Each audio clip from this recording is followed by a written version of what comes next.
Sinterplex'in inceliği, tasarım değeri, malzemenin 1'e 3 metre boyutundaki büyük oluşu hep bizi etkileyen özelliklerdi zaten. Kare Sinterplex'i kullanmamızın çeşitli sebepleri var. Büyük boyutta olmasına rağmen malzemenin kalınlığının çok ince şekilde bitmesi. Our work is to translate the innovation of design, color and texture in the possibility to do this in industrial way.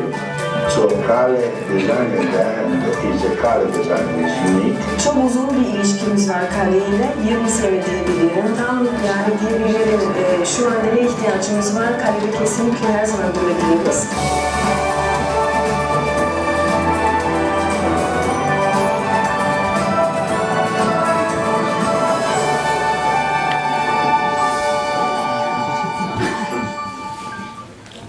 Yes. Hi, welcome. I would like to make a Turkish announcement. İngilizce yapacağız söyleşimizi, sunumlarımızı. Eğer İngilizce bilmeyen izleyicilerimiz varsa headsetlerden faydalanabilirler. Türkçe tercüme anında olacaktır. Welcome to our The Limits of Urban Growth and Transformation in Turkey panel. We are going to discuss this subject, but before starting, I would like to say that how sorry we are about the latest bombing in Ankara. Turkey is a very tension days. We are living in a very tension days. It's not easy to talk about these kind of subjects, even in Turkey. But the life goes, so we can maybe start with the topic of our panel. I think in the last few years, Turkey has been dealing a rapid population which are moving from villages to cities, and our cities becomes larger and larger.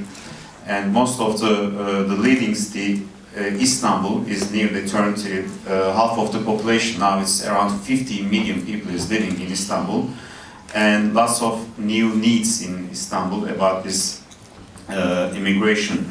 And last 10 years, maybe, we have a history of mega projects. And what are the mega projects? They might be some residential projects, or it might be maybe you have already seen at the Istanbul tent the mega airport, or the mega judicial government buildings. And we have a new opposition in Turkey these days, in last few years, that we have a new concept in this mega project. So today we are trying to discuss about what's the mega projects mean in Turkey and how we deal with it, with the architecture side, with the academic side, also with the governmental side, and we try to understand this topic, what it means for Turkey. Last 15 minutes, I would like to take some questions from the audience, but let's start with Mr. Abdi. Abdi Güzel is Professor Abdi Güzel is a member of ODTÜ, one of the latest architectural academy and university in Turkey. Yes, Abdi, what do you understand when we talk about mega projects?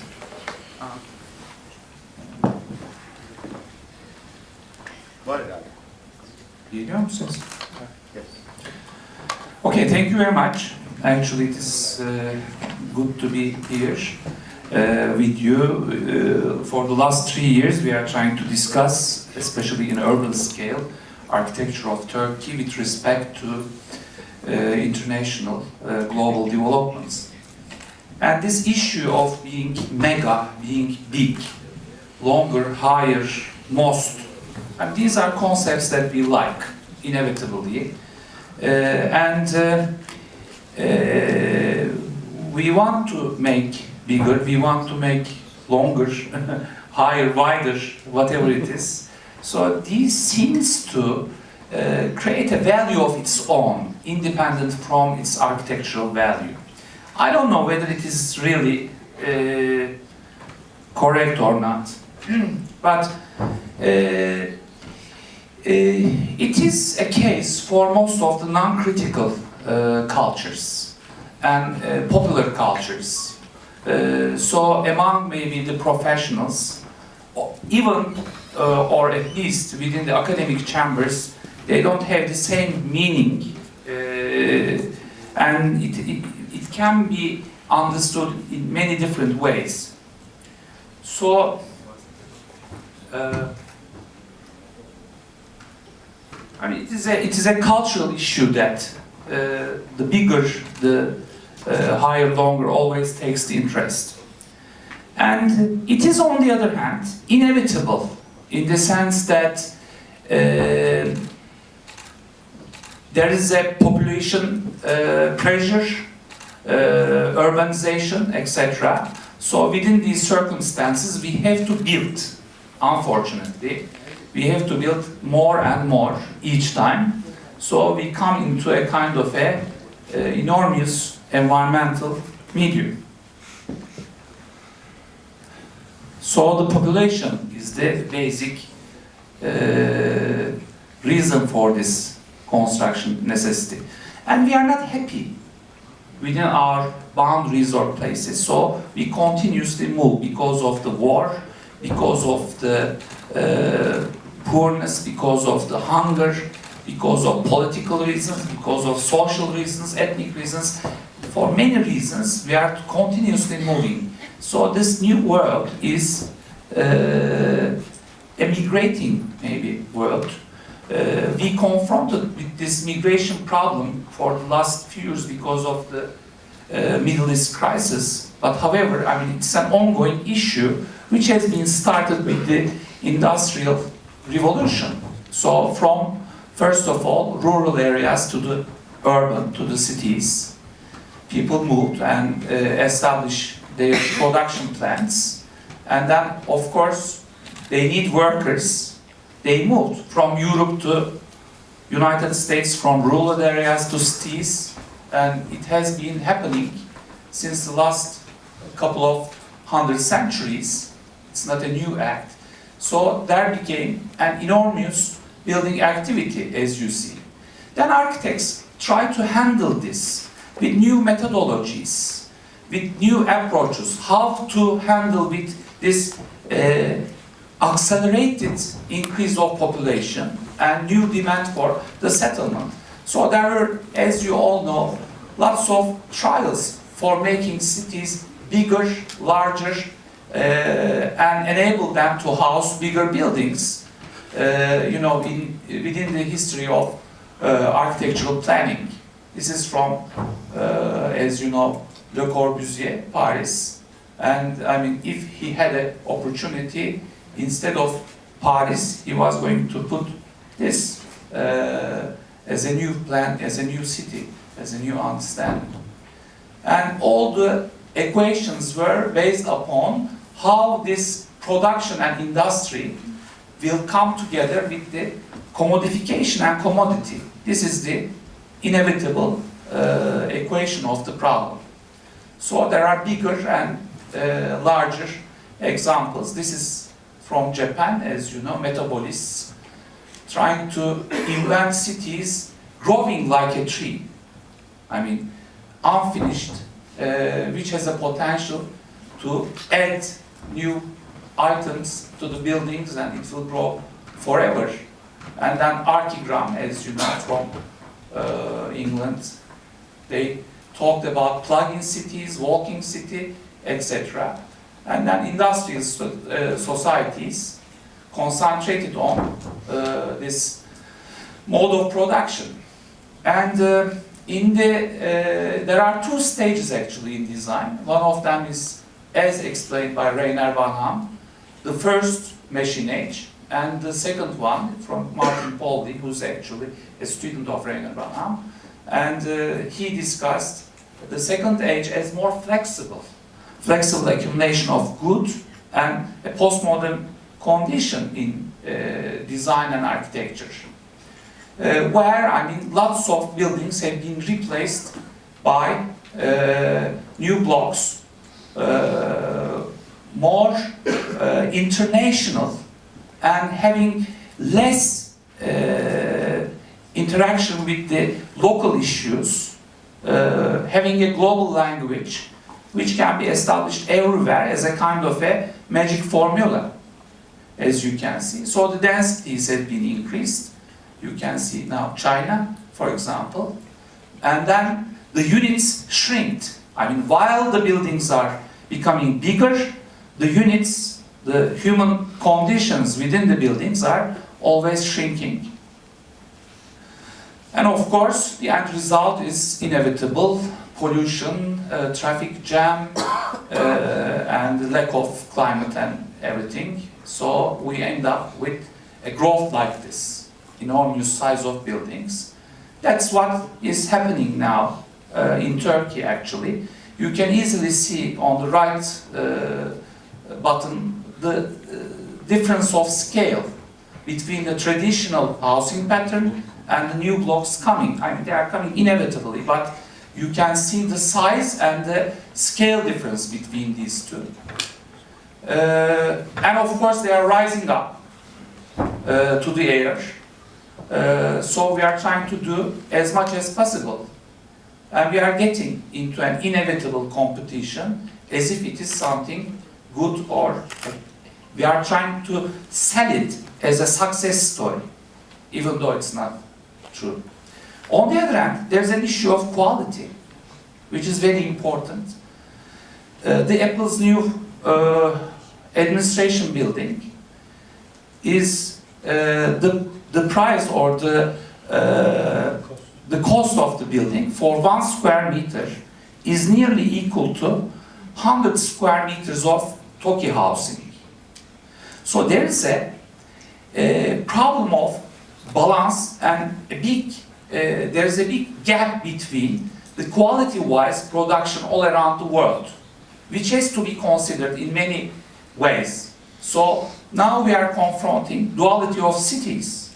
On one hand, we have the modern high-rise, density buildings, and on the other hand, we have the traditional building pattern.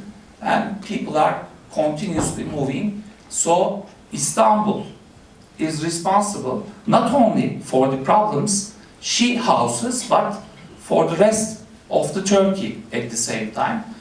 And the other issue related to this is the income distribution, of course.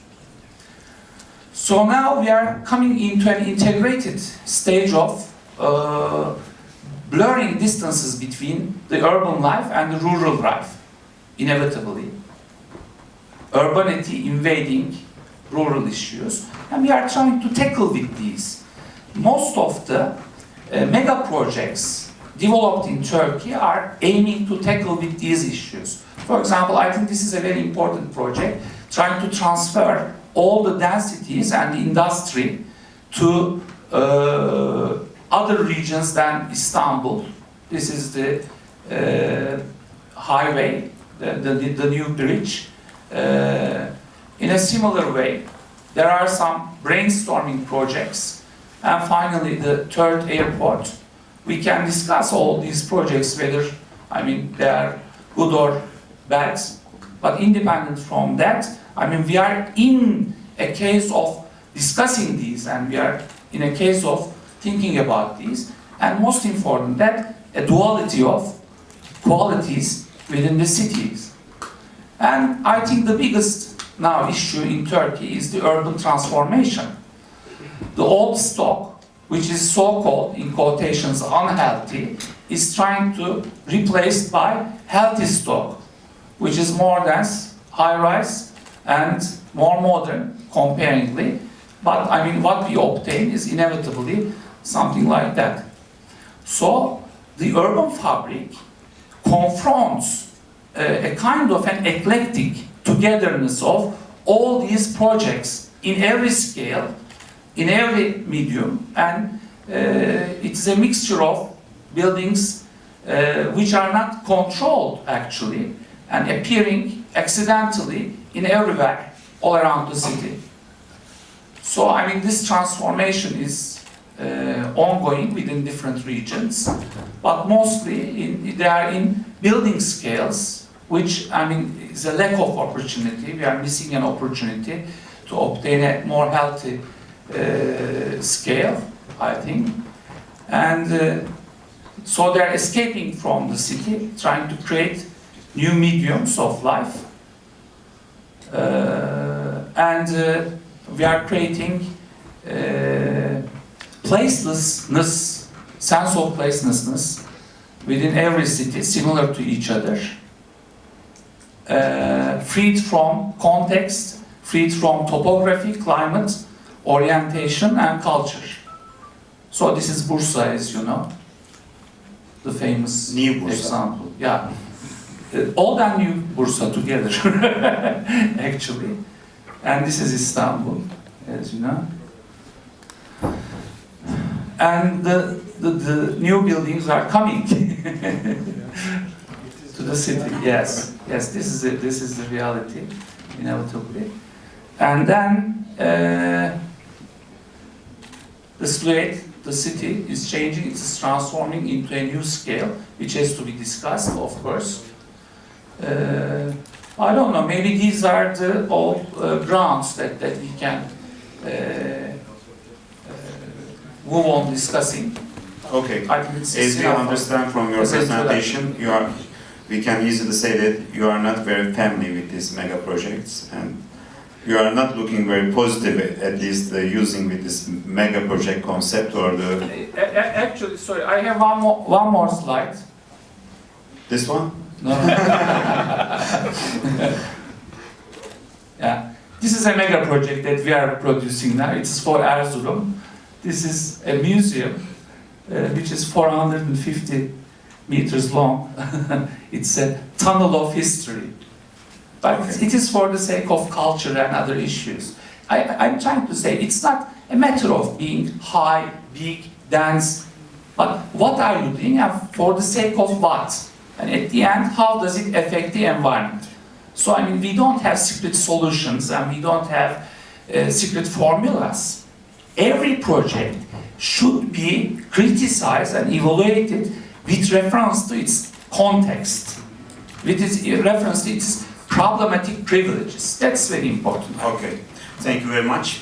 And Enis Öncüoğlu Architecture is operating different countries, including Russia, Dubai, Abu Dhabi, and Turkey. Of course, after Turkey army fired one of the Russian warplane, no more business, I think, for lots of businessmen in Turkey, including architects or different businesses. Let's say it's more hard to work in Russia, that region. What I'm curious about is, are we using these mega projects in Turkey only? Because when we look at the using of mega project terms, we see two different ways. One of them is commercial. They are selling the buildings, residential projects, describing like this is the biggest, this is the largest, this is the whatever, highest